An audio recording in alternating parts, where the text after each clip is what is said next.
엘리야 선지자는 이스라엘 역사 속에서 가장 능력 있게 쓰임 받았던 참으로 귀한 하나님의 종이었습니다.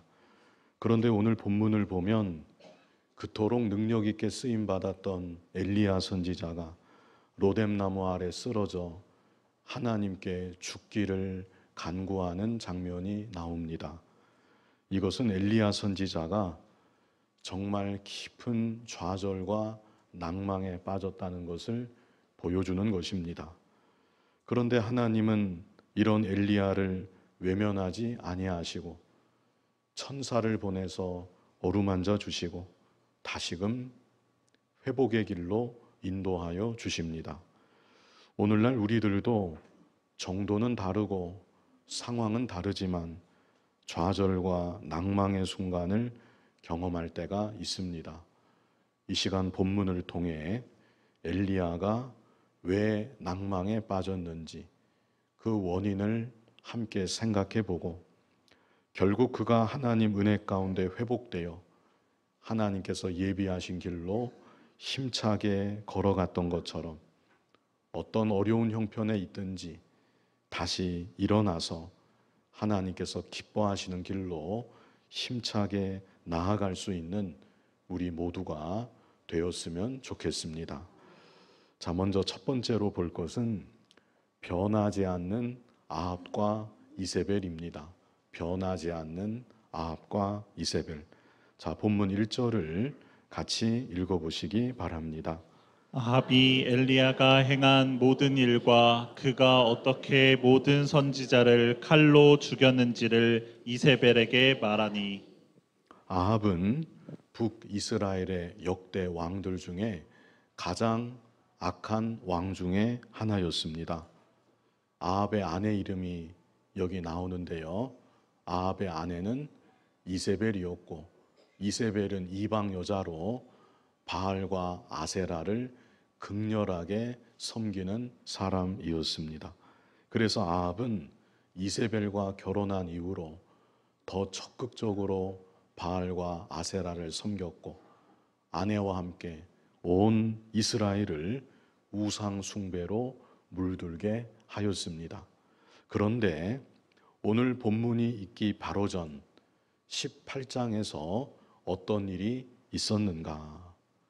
엘리야 선지자가 바알 선지자 450명, 아세라 선지자 400명을 갈멜산으로 불러 모으고 백성들과 왕이 보는 앞에서 그들과 홀로 대결을 벌였습니다.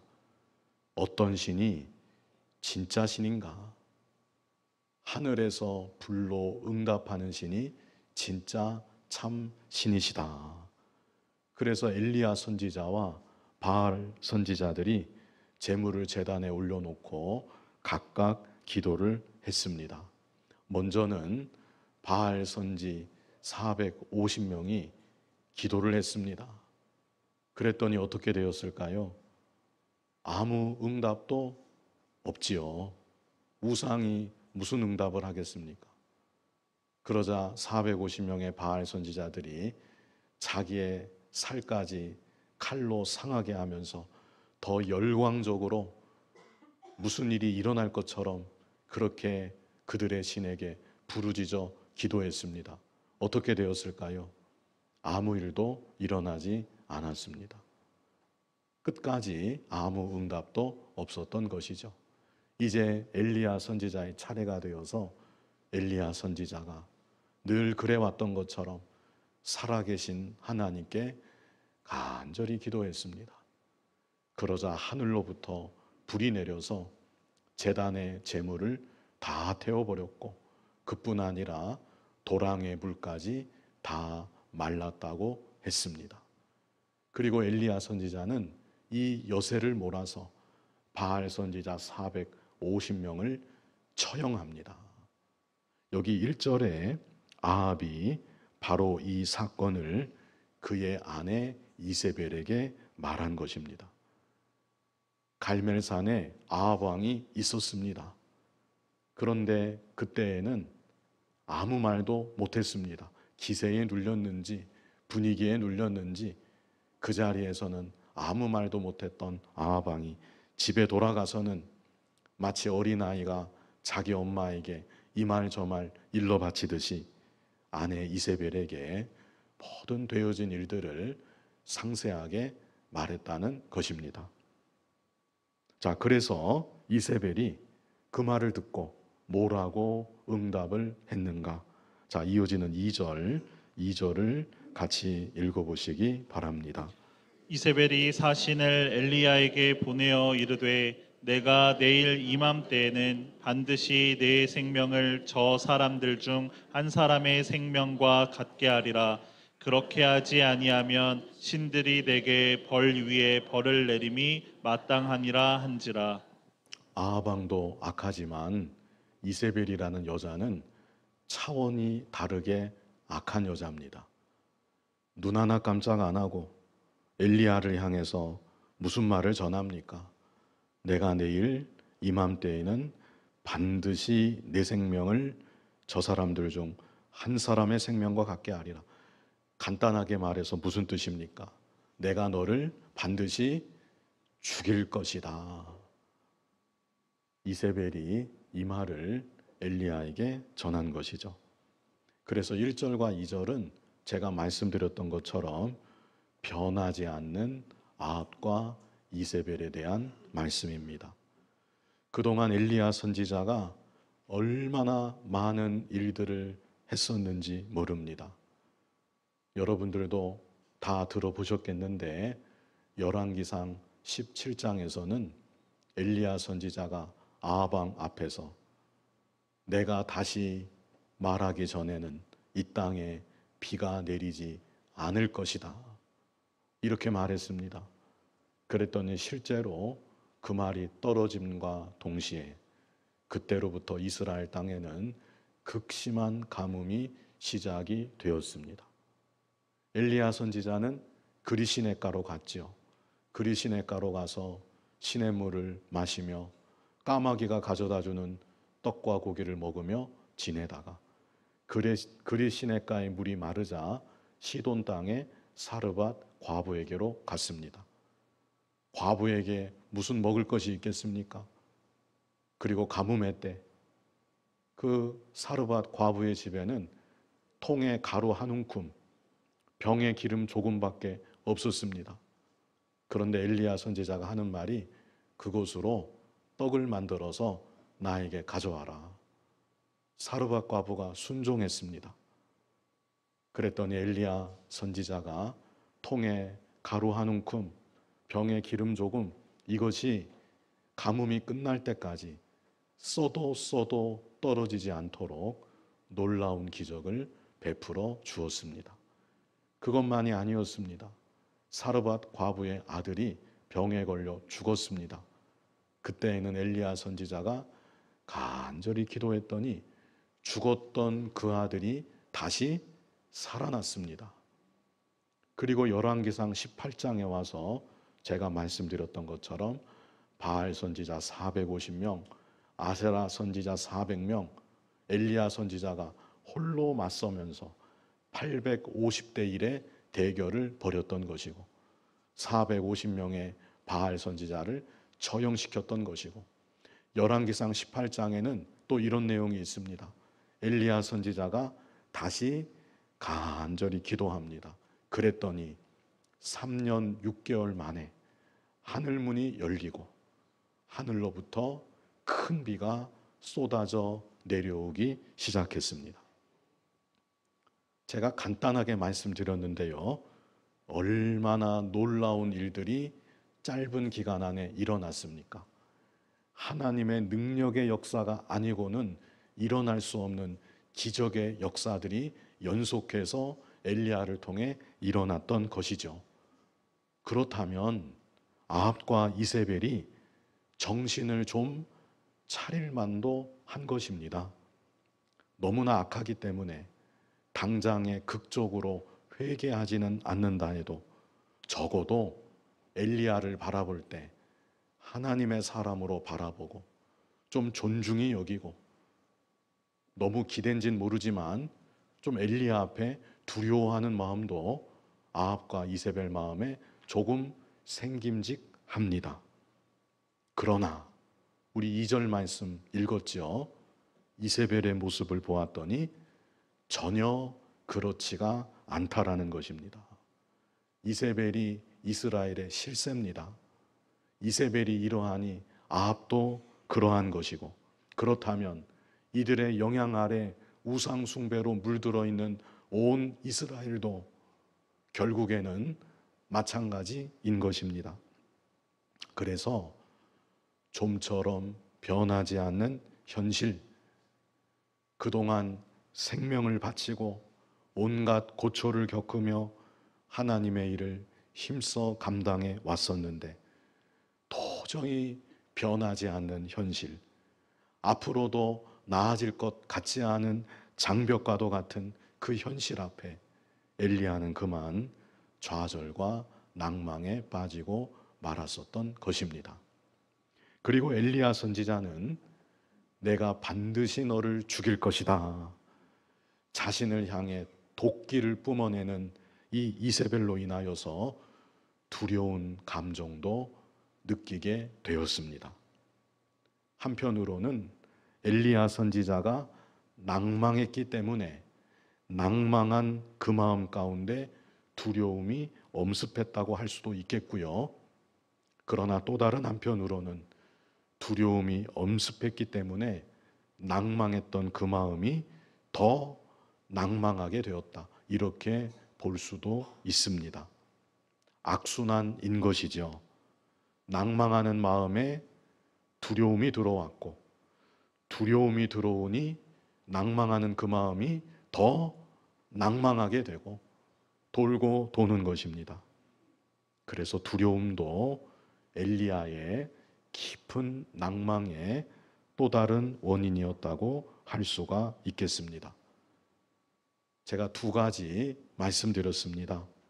엘리야가 왜 깊은 낭망과 절망 가운데 빠졌는가? 첫 번째, 무엇 때문입니까? 변하지 않는 현실 때문에. 두 번째, 무엇 때문입니까? 두려움 때문에.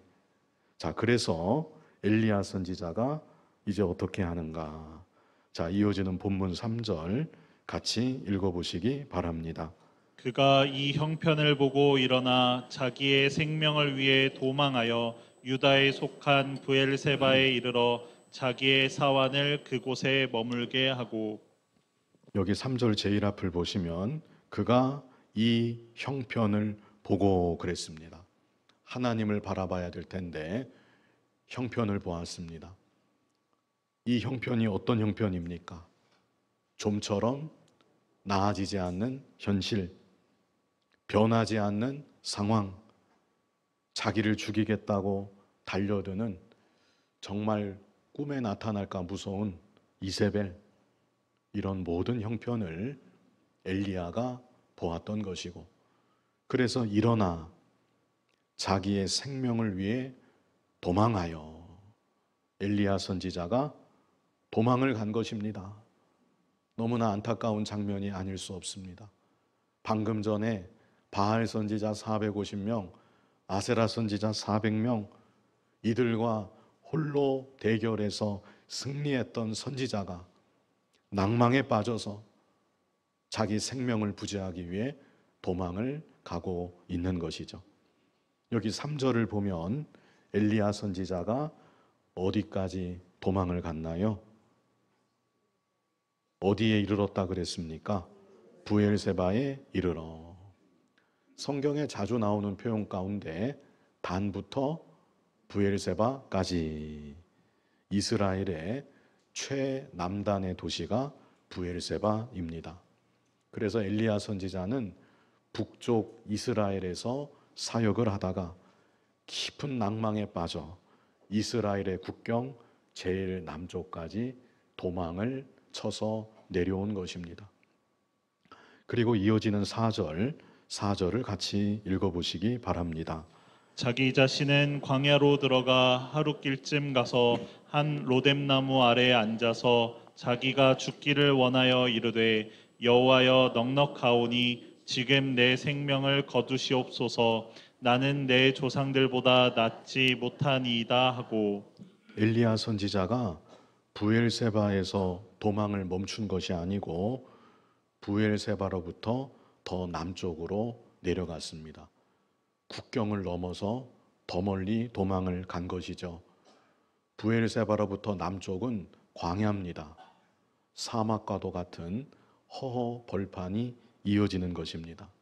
그런데 엘리야 선지자가 아무것도 없는, 사람도 없고 정말 풀 한 폭이 발견하기 어려운 그 허허 벌판을 홀로 도망쳐서 내려갔던 것입니다. 그러다가 로뎀나무 한 그루를 보지요. 그 아래 엘리야 선지자가 주저앉아 하나님께 기도한 것입니다. 뭐라고 기도를 했습니까? 여호와여, 넉넉하오니 지금 내 생명을 거두시옵소서. 나는 내 조상들보다 낫지 못하나이다. 여호와여, 넉넉하오니 이게 무슨 뜻일까요? 하나님, 저는 여기까지로 족합니다. 이제 저는 더 이상 할 수 있는 일이 없습니다. 제가 여기서 또 무슨 일을 할 수가 있겠습니까? 그러니 지금 내 생명을 거두시옵소서. 나는 내 조상들보다 낫지 못하나이다.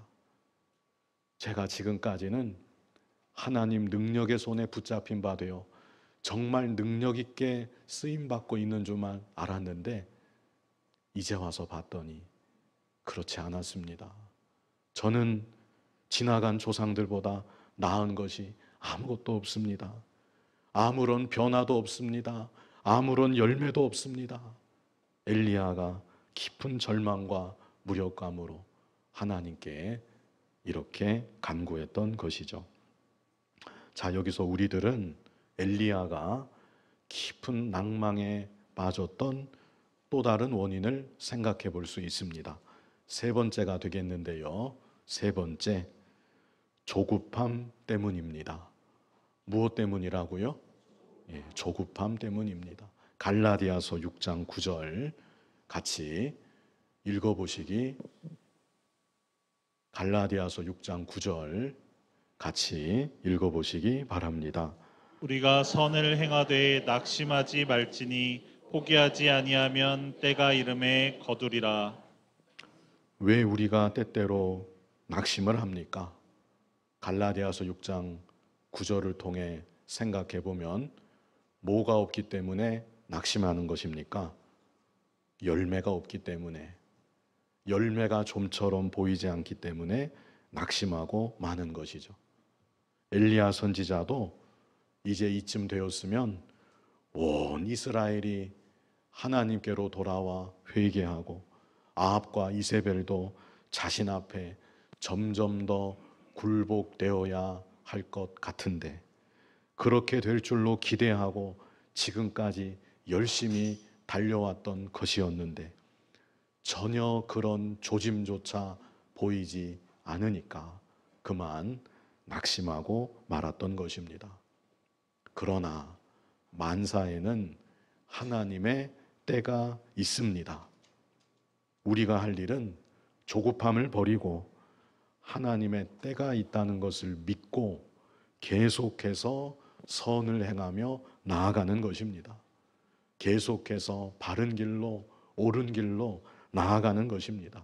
그러면 하나님의 때, 나의 때가 아니라 하나님의 때, 하나님께서 마침내 열매가 맺히도록 역사하여 주시는 것입니다. 아울러서 네 번째, 왜 엘리야가 깊은 낭망에 빠졌는가? 내가 하겠다는 마음이 있었기 때문입니다. 방금 조급함에 대해서 말씀을 드렸는데요. 조급함의 이면에는 내가 하겠다, 혹은 내가 할 수 있다, 이런 마음이 있는 것입니다. 엘리야가 지금까지 많은 기적들을 행하였습니다. 그러나 사실 그 기적들은 엘리야가 행한 것이 아니라 하나님께서 엘리야를 통해 기적이 일어나도록 역사하셨던 것이고, 그러므로 하나님께서 행하셨던 일이었습니다. 엘리야 선지자가 그 사실을 몰랐을 리가 없었겠는데, 자신을 통해 나타나는 연속되는 기적으로 인하여서 그만 어느 순간부터 그 중심에 하나님보다 자기 자신이 앞서고 말았던 것입니다. 그래서 내가 하겠다, 내가 할 수 있다, 하나님께서 손 대시면 손가락 하나도 까딱할 수 없는 아무것도 아닌 연약한 인생이 감히 그런 생각을 하고 말았던 것이고, 그러다가 자기 생각대로 일이 되지 않으니 좌절과 낭망에 빠지고 말았었던 것입니다. 우리들은 내게 주어진 일, 내가 해야만 하는 일, 충성되게 열심히 최선을 다해 감당해야 합니다. 그러나 아무리 사소해 보이는 일이라 할지라도 그 일을 이루시는 분은 내가 아니라 하나님이시라는 사실을 우리는 한순간도 잊어서는 안 될 것입니다. 그러므로 하나님께 모든 것을 맡겨드리는 중심이 우리 안에는 반드시 있어야만 되는 것입니다. 내가 하려고 하면 결국에는 지칠 수밖에 없습니다. 내가 내 힘으로 하려고 하니까 지치는 것이고, 내가 하려고 하니까 낙심하게 되는 것입니다. 그러나 하나님께 모든 것을 다 맡겨드리면, 정말 온전히 믿고 맡겨드릴 수 있다면 나의 마음은 고요하고 평안한 것입니다. 내가 내 힘으로 할 수 있고, 내가 내 힘으로 내 뜻대로 이룰 수 있는 일은 아무것도 없다는 것을 우리는 언제나 알고 고백해야 될 것입니다. 자녀 문제, 내 힘으로 되지 않습니다. 그저 우리는 부모로서 하나님 앞에서 최선을 다해 기르고 위에서 기도해 주고 부족하지만 그저 노력하는 것 뿐입니다. 하나님께서 하나님의 자녀를 친히 기르신다는 것을 믿고 하나님께 맡겨드려야 됩니다. 내가 하는 모든 일들, 교회에서 하는 일도 세상에서 하는 일도 하나님께 다 맡겨드려야 합니다. 내가 하는 줄로 여기지 말고 하나님이 도와주셔서 여기까지 왔는데 앞으로도 하나님께서 다 하시는 줄, 이루시는 줄 믿습니다. 이 믿음을 가지고 먼저 내 자신이 하나님 앞에 바르게 살아가는 가운데 그저 내게 주신 일들을 최선을 다해 감당해 나아가면 되는 것입니다. 엘리야가 낭망에 빠졌던 이유 4가지를 말씀드렸는데요. 첫 번째는 변하지 않는 현실 때문에, 두 번째는 무엇이었습니까? 두려움 때문에, 세 번째는 무엇이었습니까? 조급함 때문에, 네 번째는 내가 하겠다는 마음 때문에. 사실 이 모든 것들이요, 자기하고 밀접하게 연결되어 있는 것이죠. 자기 생각에 현실이 빨리 변하지 않은 것이고, 그 안에 자기가 가득하기 때문에 두려움이 몰려오는 것이고, 자기가 가득하기 때문에 조급하게 되는 것이고, 자기가 가득하기 때문에 내가 하겠다는 것입니다. 하나님만을 온전히 믿고 의지한다면 다 해결될 수 있는 문제인 것이죠. 하나님이 다 하셨습니다. 앞으로도 하나님이 다 하십니다. 이 믿음과 고백이 어느 순간 엘리야 안에 옅어지고 자기가 강해졌기 때문에 엘리야가 이 4가지로 인하여 좌절과 낭만 가운데 빠지고 말았습니다. 우리들은 우리 자신을 언제나 살펴봐야 됩니다. 그래서 내 안에 어느덧 자리 잡은 자기 중심을 버려 나아가고 하나님만을 온전히 믿고 바라보고 하나님만을 의지하며 나아가는 저와 여러분이 되어야 하겠습니다. 다음으로 이런 엘리야를 하나님께서 일으켜 세우십니다. 본문 5절을 같이 읽어보시기 바랍니다. 로뎀나무 아래에 누워 자더니 천사가 그를 어루만지며 그에게 이르되 일어나서 먹으라 하는지라. 엘리야가 잠이 들었습니다. 영적으로나 육신적으로나 그만 지쳐서 탈진하고 만 것입니다. 육신적으로도 많이 피곤했을 겁니다. 그 북쪽에서부터 여기까지 도망쳐 오느라 얼마나 피곤했겠으며 마음은 또 얼마나 지쳤겠습니까? 그래서 하나님께 저를 데려가 주십시오. 탄식하며 간구하다가 그 상태 그대로 쓰러져서 잠들고 만 것입니다. 그런데 하나님께서 이런 엘리야에게 찾아와 주시고 천사를 통해서 어루만져 주시는 것입니다. 하나님의 지극한 사랑의 손길입니다. 그 흔들어서 깨울 수도 있겠는데 너 지금 여기까지 와서 뭐 하는 것이냐? 그렇게 하나님 큰 소리를 하실 수도 있겠는데 하나님 그렇게 하지 아니하시고 엘리야의 형편과 사정을 아시고 측은하게 여겨주시고 사랑하는 마음으로 어루만져 주시는 것입니다. 마치 부모가 자라나지 못한 어린 자식 지쳐 누워 잠들어 있을 때 그 모습을 바라보면서 어루만지듯이 쓰다듬듯이 하나님 아버지께서 엘리야 선지자를 그렇게 어루만져 주신 것입니다. 오늘날도 하나님은 우리들을 어루만져 주시는 하나님이십니다. 우리의 연약함을 다 아시는 하나님, 우리의 부족함을 다 아시는 하나님, 제풀에 지쳐서 쓰러져 있는 우리들 하나님은 사랑의 마음, 측은히 여기는 마음으로 바라봐 주시고 여러 가지 시험 환난 가운데 쓰러져 잠들어 있는 그런 우리를 사랑과 긍휼의 마음으로 바라봐 주시는 우리 아버지 하나님이신 것입니다. 자, 그리고 이어지는 6절을 또 같이 읽어보시기 바랍니다. 본즉 머리맡에 숯불에 구운 떡과 한 병 물이 있더라. 이에 먹고 마시고 다시 누웠더니 하나님께서 천사를 통해 떡과 물을 공급하여 주시는 것입니다.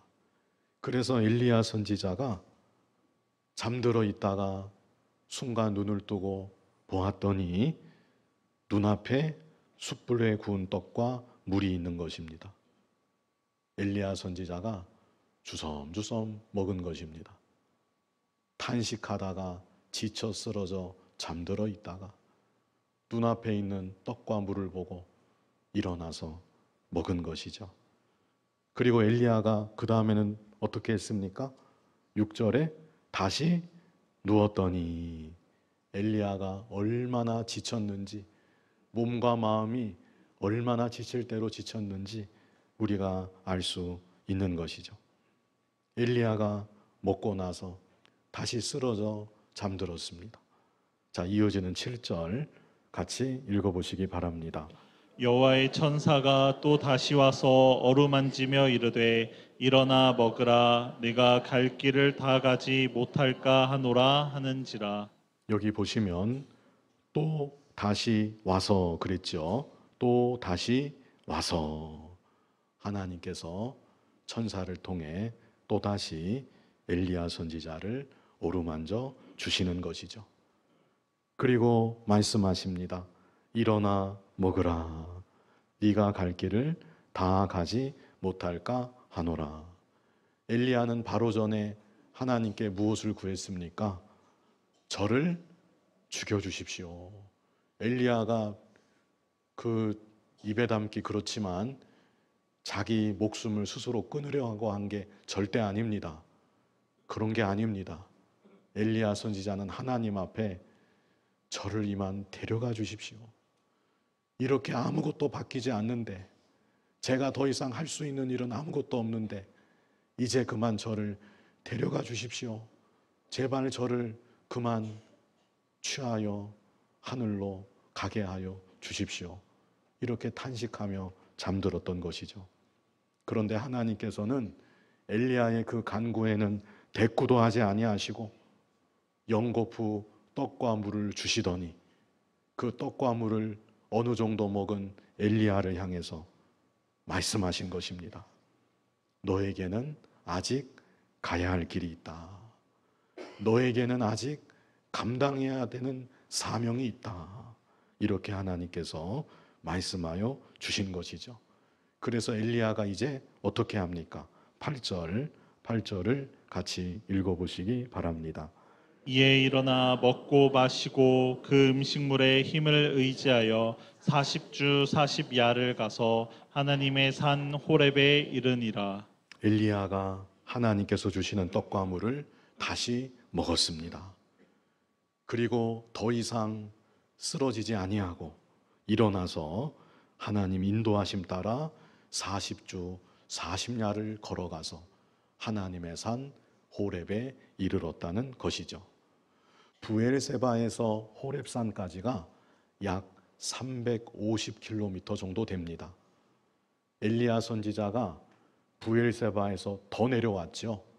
하룻길을 더 도망쳐 내려왔다고 했습니다. 그러니까 350km 이상 되는 그 먼 거리를 엘리야 선지자가 40일 동안 걸어갔던 것이죠. 엘리야 선지자가 40일 동안 걸어가면서 무슨 생각을 했을까요? 혼자 걸어갑니다. 그 길을 혼자 걸어갈 때 엘리야가 무슨 생각을 했을까요? 그리고 40번 밤에 머무른 장소에서 유하였겠는데 그 장소에 유하면서 밤새도록 엘리야 선지자가 또 무슨 생각을 했겠습니까? 지나왔던 모든 일들, 정말 숨가쁘게 감당해왔던 기적의 역사들, 엘리야 선지자가 다시 생각해 보았을 것 같습니다. 그리고 그런 가운데 지치고 낭망해서 쓰러져 있었던 자신의 모습도 엘리야 선지자가 생각해 보았을 것입니다. 생각만 한 것이 아니라 하나님 앞에 다시금 기도했을 것이고 40일 동안 하나님과 동행하면서 지치고 연약해졌던 몸과 마음이 더욱 회복이 되고 더욱 성숙한 견고한 하나님의 사람으로 엘리야 선지자가 굳게 세워지게 되는 것입니다. 그래서 하나님은 엘리야 같은 위대한 선지자도 더욱 만들어 가신다는 것, 더욱 연단하사 더 성숙하게, 더 견고하게 자라나게 하신다는 것을 우리가 보게 됩니다. 아합이 변화되는 거, 이세벨이 자기 앞에 굴복하는 거, 그것은 사실 그 다음 문제입니다. 바알 선지자 450명이 처단되고 하늘에서 불이 내려오고 하늘에서 비가 내려오고 이것도 물론 중요한 일이지만 그러나 그런 외부적인 일들보다 더 중요한 거, 그것은 엘리야 자신이 변화되고 엘리야 자신이 더 자라나고 엘리야 자신이 더 성숙하고 견고한 하나님의 사람이 되는 것입니다. 그런데 엘리야 선지자가 지금까지 외부적인 큰 일들에만 집중하다가 그만 자기를 만들어가는 일에 소홀하게 되었던 것입니다.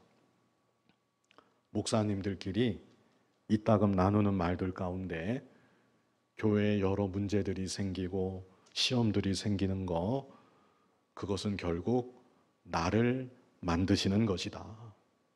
나를 회개시키고 나를 자라나게 하시는 것이다. 물론 하나님의 다른 계획과 목적들이 분명히 있습니다. 그러나 나와 하나님과의 관계에서 가장 중요한 일이 무엇이겠습니까? 여러분들도 다 마찬가지입니다.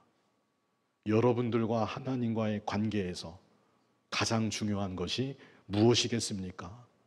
왜 나에게 이런 일들이 생기게 하시는 것입니까? 다른 이유 때문이 아닙니다.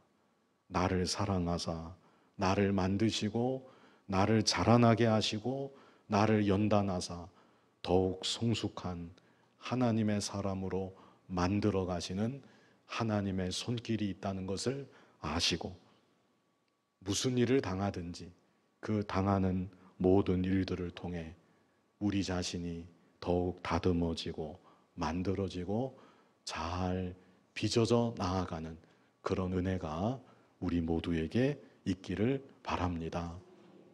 이 시간 엘리야의 낭만과 회복, 이런 제목으로 말씀을 보았습니다. 왜 엘리야가 깊은 낭망에 빠졌는가? 4가지 이유를 우리 같이 생각해 보았었는데요. 첫 번째는 무엇이었습니까? 변하지 않는 현실 때문에. 두 번째는 두려움 때문에. 세 번째는 조급함 때문에. 네 번째는 내가 하겠다는 마음 때문에. 결국에는 하나님 중심이 아니라 자기 중심이 되었기 때문입니다. 우리 안에 하나님만을 온전히 믿고 의지하고 하나님께 모든 것을 맡기는 하나님 중심의 믿음만 확고히 있다고 하면 일생 살아가는 동안 우리는 결코 낭망에 빠지지 않을 것입니다.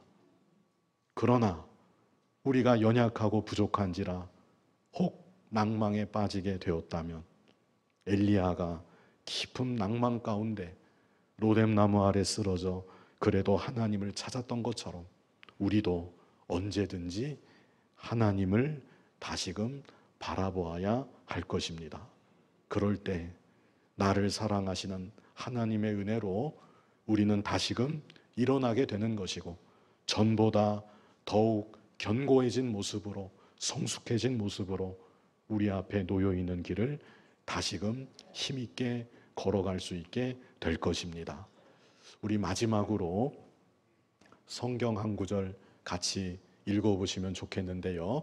시편 42편 11절을 시편 42편 11절을 같이 읽어보시기 바랍니다.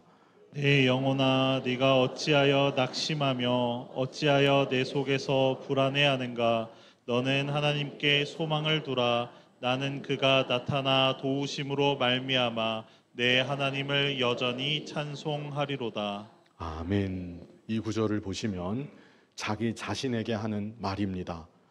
내 영혼아, 자기에게 하는 말이죠. 내 영혼아, 네가, 역시 자기에게 하는 말입니다. 내 영혼아, 네가 어찌하여 낙심하며 어찌하여 내 속에서 불안해하는가? 너는 하나님께 소망을 두라. 인생에서 당하게 되는 모든 낭망들을 다 이겨내시고 하나님만을 온전히 믿고 의지하는 하나님 중심의 믿음으로 더욱 견고히 빚어져서 믿음의 길을 힘있게 걸어가는 저와 여러분 될 수 있기를 간절히 바랍니다. 거룩하신 아버지 하나님, 내 안에 어느덧 자기 중심이 남지 않았는지 우리 자신 돌아보게 하여 주시고, 하나님만을 온전히 믿고 바라보고 의지함으로 모든 어려움들을 넉넉히 이겨내고 우리 앞에 놓여 있는 믿음의 길을 더욱 힘있게 걸어가는 우리들 모두가 되게 하여 주시옵소서. 예수님 이름으로 기도하옵나이다. 아멘.